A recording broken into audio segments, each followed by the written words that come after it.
Good morning everyone, my name is Zoe and today, as I record this, it is Mental Health Awareness Day.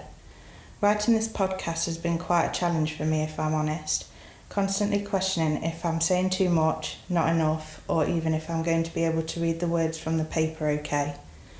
I've wound myself up thinking of any kind of excuse I can not to do it, but I know that won't help me, as this happens often and it's ended up being quite the therapy session for me. A lot of this comes down to my own struggles with mental health, as I suffer with high-level anxiety and severe obsessive-compulsive disorder. The two of these can either work hand in hand or fight against each other. For instance, people with OCD experience very regular intrusive thoughts that can cause anxiety and interfere with everyday life. Many people with OCD carry out repetitive behaviours or rituals and become more anxious if they cannot complete them.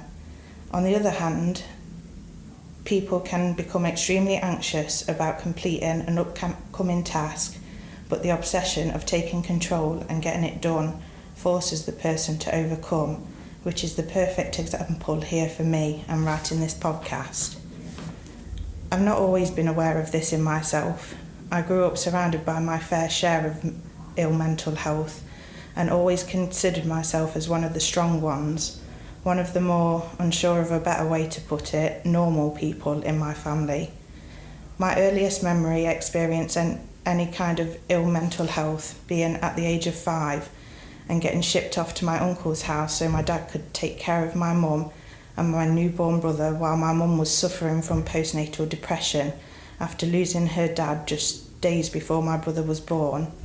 I have vague memories of conversations within my family about my grandma having episodes and being sectioned, but back then I didn't understand what that meant, and us children were just used to our grandma's slightly odd behaviour when it came on sometimes.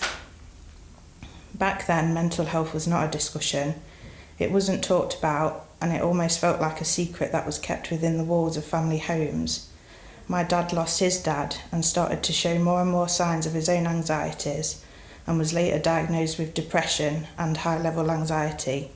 To meet him though, he was the light in any room, the life and soul of the party, the man everyone wanted as their friend.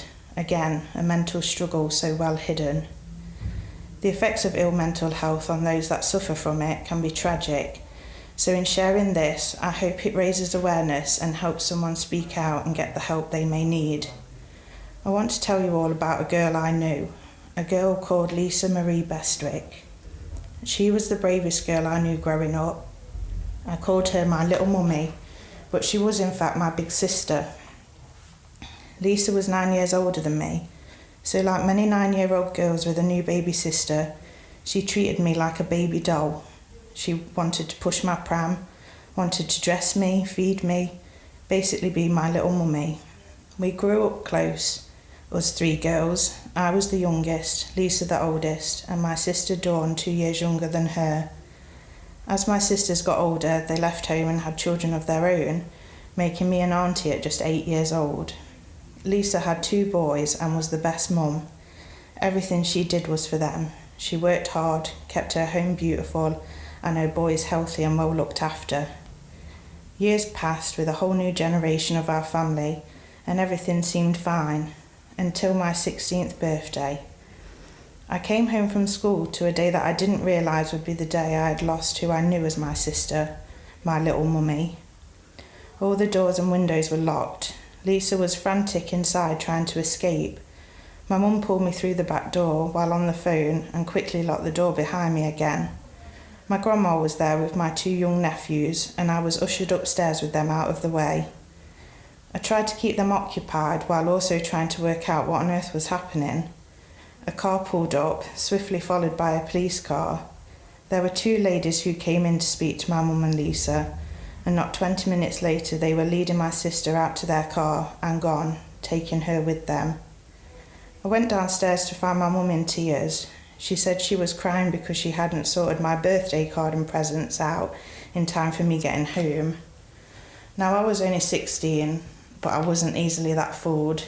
I'd just witnessed my sister in hysterics and being taken away by people I'd never seen before with a police escort, What is going on? My grandma took my nephews home and my mum started to explain what had happened. Lisa had been showing some odd behaviour, claiming people were following her, a taxi driver tried to kidnap her, builders working on the house across the road were FBI agents watching her, and a voice in her head was telling her to do things to help her hide. She had got herself that much in a state. She had taken the boys to my mum's house and locked them all in, closing the curtains and spilling all this information out. But as my mum called the mental health crisis team, Lisa believed she was calling the people who she thought was after her, which is why she was then trying to escape the windows she had locked when I came home.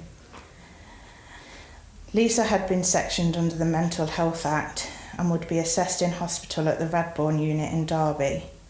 There was that word again, sectioned. What does this mean? Being sectioned means you are being detained or admitted to hospital according to a particular section of the Mental Health Act and can be held and treated against your will. This is because it's felt you do not have sufficient capacity to make an informed decision about your treatment at the time.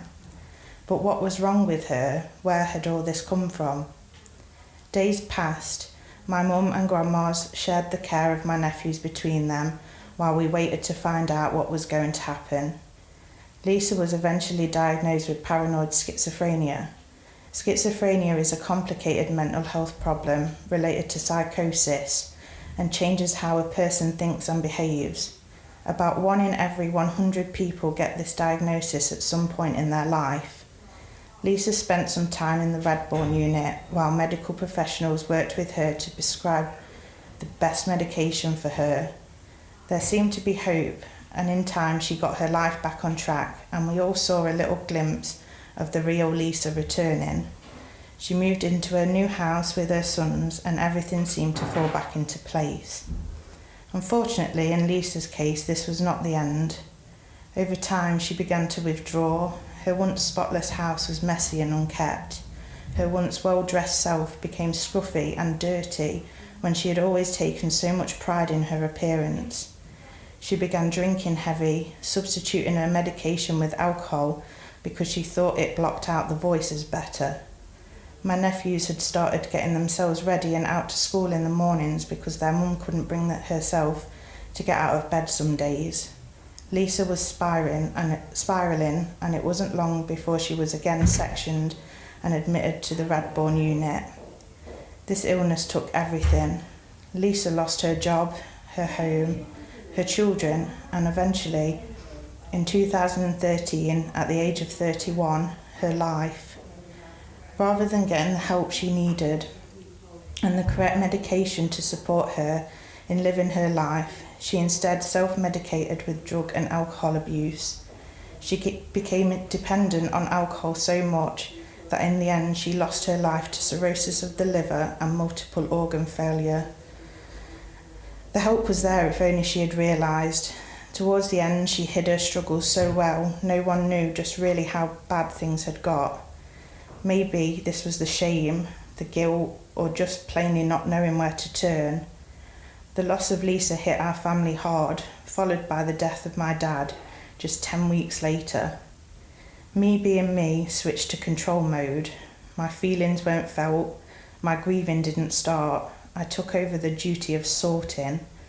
This was my coping mechanism, keep busy and make sure everyone else is okay. After all, I was the strong one, the most normal one of us all. A couple of years had passed and life was so different. People were missing from my family, who I missed every day, but I had put all the bad in my own life behind me, and I was living a new life of my own. I was engaged, I had just had a baby girl, and I was finally happy. Despite this, there was something there, like a dark shadow in the back of my mind, something I couldn't shake, that just didn't sit right in my brain. My solution, again, take control. Just like I had when we had lost Lisa and then my dad. I threw everything I had into controlling every aspect of my life and would not let anyone do anything for me. To me, this was best. If I had control, I wouldn't let anything bad happen. But with this came mental strain. I was exhausted. I was burning myself out and I couldn't stop, and I certainly couldn't let anyone else see I was getting weak. Of course, this wasn't a good way to be, and eventually I did break down. I found myself in a doctor's room being prescribed multiple medications to treat anxiety. Sometimes it worked, sometimes it didn't, and I kept finding myself back at square one again. I was in Lisa's vicious cycle. Looking back now, I can personally see the importance of raising awareness surrounding mental health. All it took for me was a poster on the office notice board which read, "Wear a hat for Mental Health Awareness Day." I'd not worked at Motus that long, and I'd certainly not discussed my own mental health with too many people, but everyone was talking about it, what hat they were wearing, what they were wearing it for. Suddenly, this subject of mental health wasn't so taboo. People did talk about it, and although it seemed like a normal day at the office for most, this was the trigger I needed to get answers for myself. I went back to see my GP and wanted to know exactly what was going on in my mind. I was diagnosed after a short time with high-level anxiety and severe OCD, but aside from this, I was referred to 6 weeks of professional counselling, which was one of the best things I have done for my own mental health. I never knew how much I had bottled up inside of me, which was screaming to pour out, and how much this was severely impacting my mental health. I knew I had something going on, but these counselling sessions helped me understand so much more and come to terms with what had happened in my life. The thing with our brain is that we don't have to be physically impacted to experience brain trauma. Our life experiences can cause major emotional trauma, and my counsellor helped me understand how this was affecting me. I needed to let go of trying to control it. Today, I cry when I need to cry, and I ask when I need a bit of help. I still have my battles with my own mind, but instead of hiding them, I let them out. I speak up, and I often write things down just to release some of the weight inside, and instead of trying to control everything alone. I am now a mental health first aider and a Motus People champion, so I'm hoping by sharing this, I might just reach one person who needs to put down that weight. I'll wear green and tell people it's for Mental Health Awareness Day, in the hope it also triggers someone else into getting help for their own mental well-being, just like it did for me that day wearing a hat. Thanks for taking the time to listen, and for anyone who needs a chat, please know I am here. Thank you.